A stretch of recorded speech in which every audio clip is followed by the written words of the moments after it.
네, 박사님 안녕하십니까? 네, 안녕하세요. 네, 오늘 챗 GPT에 대해서 종합적으로 한번 제가 여쭤보려고 하는데, 일단 네. 먼저 챗 GPT는 어떤 기술입니까? 챗 GPT는 GPT 기반의 챗봇 서비스라고 이해하시면 될 것 같아요. 우리가 보통 그 GPT라고 하면은 쉽게 설명해서 그 오픈 AI라는 기업이 만든 대형 언어 모델입니다. 오픈 AI는 비영리 기관으로 시작됐다가 지금은 기업으로 이제 바뀌었고요. 보통 대형 언어 모델이라고 하면은 대규모 데이터를 바탕으로 한 언어 모델인데 이제 그 대형에 대한 그 기준은 명확한 기준은 없습니다. 우리가 빅데이터도 빅이 어느 정도 규모야? 라고 물었을 때 이것에 대해서 명확히 답변할 수 없듯이 대규모에 대한 그 대형에 대한 기준은 없고 다만 보통 그 모델들의 그 매개 변수 수를 통해서 상대적인 규모는 파악 가능한 상태고요. 그리고 언어 모델이라고 하면은 문장이 보통 얼마나 자연스러운지 확률적으로 계산하는 모델입니다. 어떤 단어가 왔을 때 그 다음 단어가 어떤 게 출현할지를 적합한 단어로 예측하고 이것을 그 확률적으로 계산하는 건데요.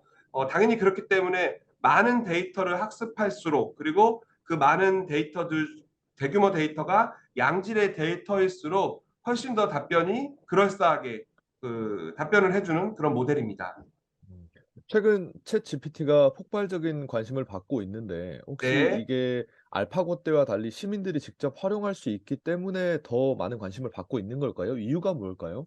네, 그것도 하나의 이유고요. 저는 크게 그 챗GPT가 사람들이 열광하는 이유를 두 개로 보는데요. 앞서 말씀 주신 것처럼 기자님께서 말씀 주신 것처럼 알파고 때는 사실 사람들이 AI가 뭐다라는 것에 대해서 인지도는 높아졌으나 실제적으로 AI 솔루션은 뭐 병원이라든가 그 의사 선생님들이나 뭐 변호사분들이나 이런 전문가들의 영역이었다면은 사실 실제적으로 일반인들이 그 제대로 된 AI 서비스를 경험할 기회가 많이 부족했었거든요. 물론 뭐 이렇게 얘기하면은 우리 집에 뭐 AI 스피커 있는데요. 저 챗봇 써봤는데요. 라고 말씀하실 수 있지만 아시다시피 그것들은 뭐 시나리오 기반이라거나 혹은 딥러닝이라고 하더라도 데이터가 굉장히 부족했기 때문에 만족도 있는 결과를 받을 수가 없었어요. 그래서 사실 강력한 성능과 그리고 누구나 무료로 쉽게 사용 가능했기 때문에 이렇게 열풍이 불지 않았나라고 생각하고 있습니다.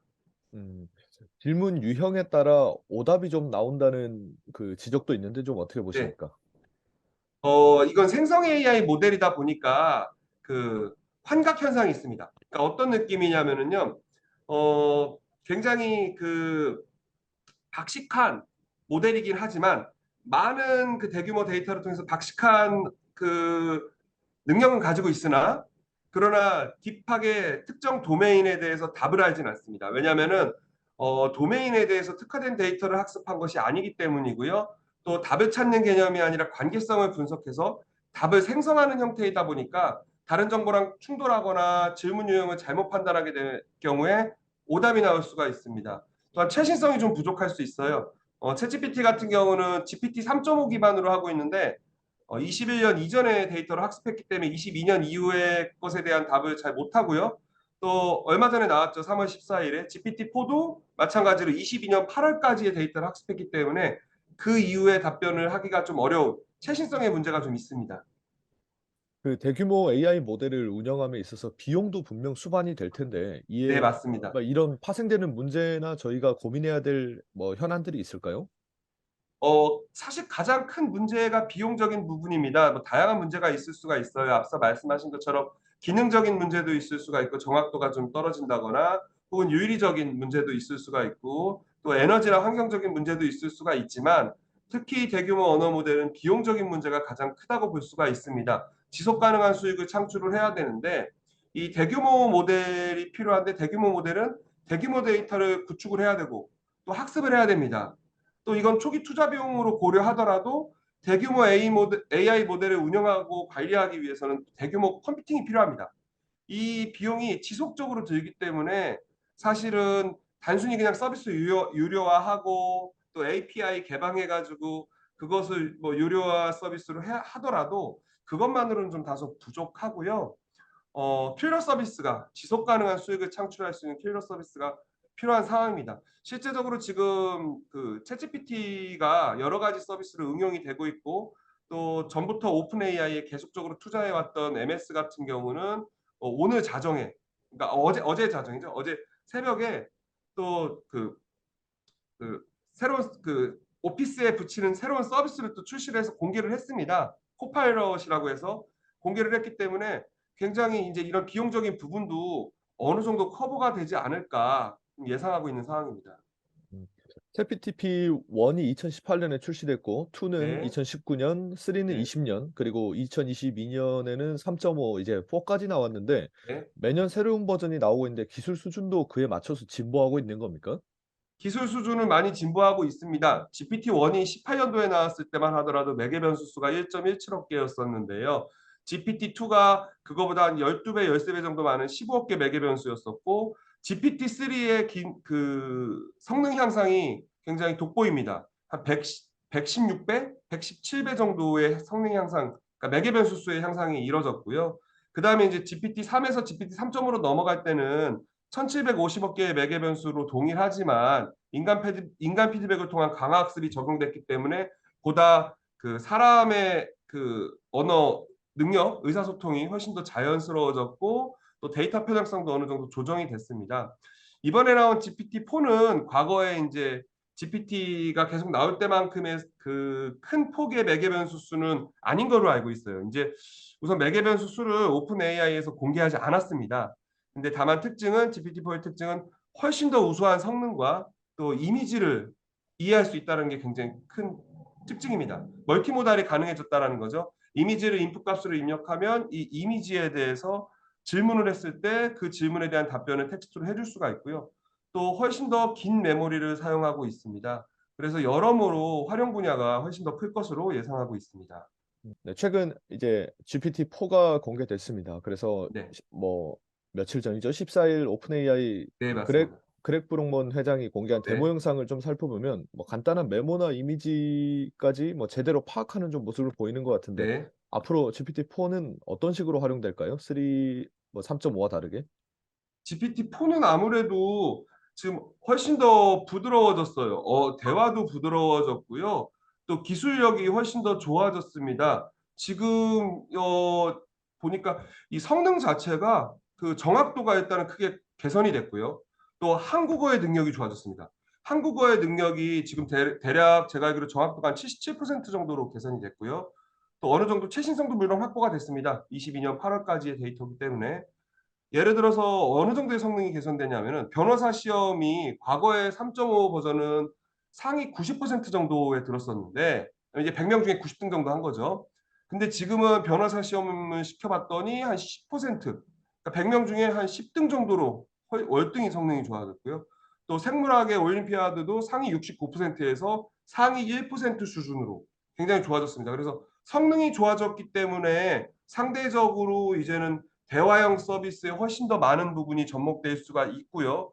거기에 추가로 이미지를 인풋 값으로 인식한다는 게 굉장히 큰 장점입니다.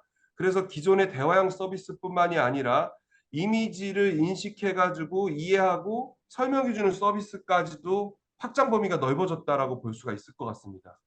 음. 그 1년 사실 1년 주기 정도로 지금 새로운 버전이 나오는 것 같은데 이 네. 주기가 자꾸 짧아지는 이유가 뭘까요? 그거는 사실 좀 이번에 GPT-4도 물론 성능이 굉장히 좋긴 하지만 아까도 말씀드렸다시피 매개 변수 수라든가 뭐 공개는 되지 않았지만 대략 한 뭐 5천억 개 정도의 수준으로 전문가들이 예상을 하고 있는데요. 이제 큰 폭으로 이제 이 발전되지 않은 이유가 아무래도 지금 구글과 MS의 경쟁이 굉장히 큰 포인트로 보고 있습니다. 그러니까 아시다시피 지금 MS 같은 경우는 그렇게 많은 인력을 감축하면서도 오픈 AI에 뭐 13조에 가까운 금액을 계속적으로 투자를 해 왔었고요.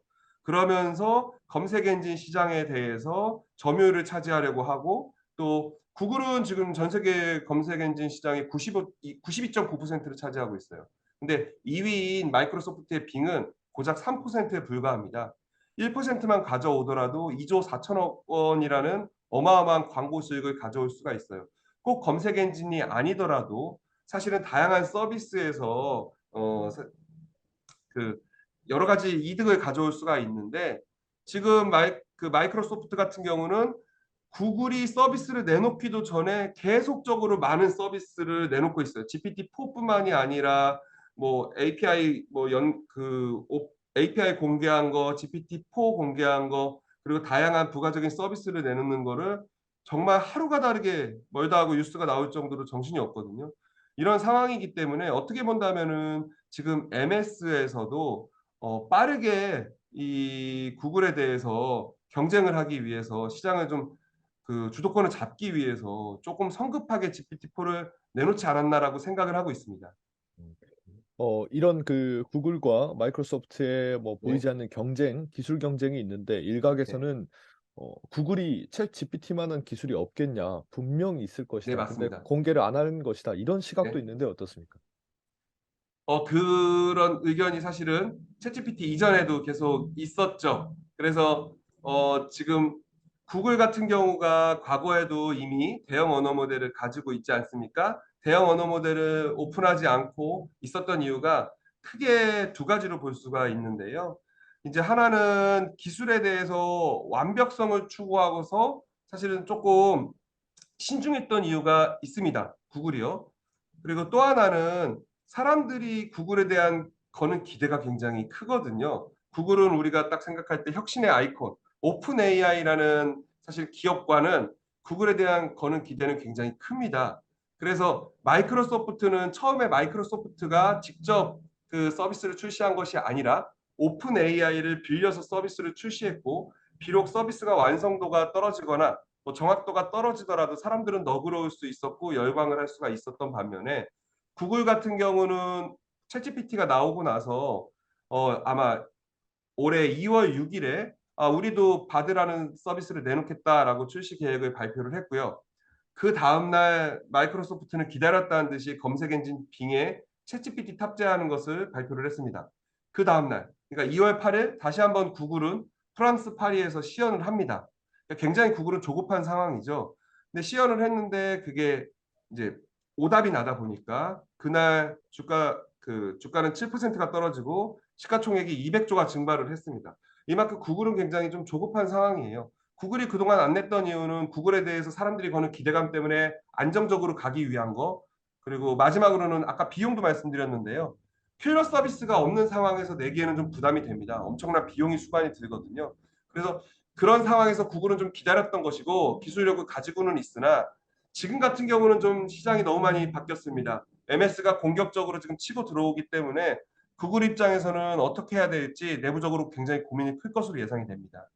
음, 네네. 그 혹시 국내 한국형 그 대화형 인공지능은 왜 늦었을까요? 저희는 기술 개발할 수 있는 기술력이 좀 부족한가요? 어떻습니까? 진단하시기에? 뭐 제 생각입니다만 한국형 서비스를 물어보시는 건가요? 한국형 모델은 이미 있었습니다. 지금 네이버 같은 경우도 하이퍼클로버가 있었고요. 또 연계된 서비스도 사실은 있습니다. 근데 이제 사람들한테 인지도가 좀 다소 떨어졌을 뿐이고요. 뭐 예를 들자면은 지금 한국형 서비스 중에서 생성 AI 서비스로 리튼 서비스라고 있습니다. 하이퍼클로버 기반으로 하고 있고요. 실제적으로 저도 써보니까 챗GPT보다 훨씬 더 결과물이 좋습니다. 왜냐하면 하이퍼클로바는 한국어 학습이 97% 비중을 가지고 있고요.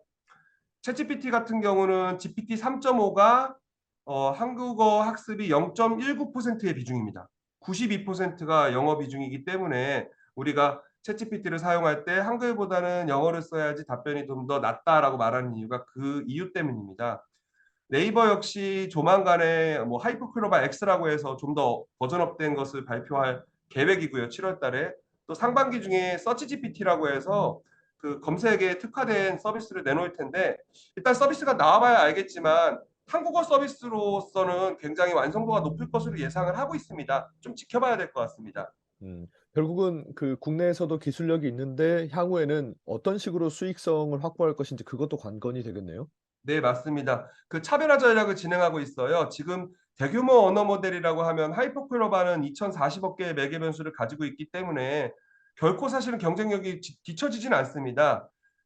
다만 카카오나 혹은 다른 기업들 같은 경우는 상대적으로 매개 변수수 작고 뭐 카카오의 코지피티 같은 경우는 매개 변수수가 대략 60억 개 정도밖에 되지 않습니다. 근데 카카오도 그렇고 네이버도 그렇고 그 글로벌 빅테크 기업들하고 정면 승부를 하겠다라는 것이 아니라 네이버는 한글 특화된 어떤 그 서비스를 만들겠다라고 차별화 전략을 가져가고 있고요.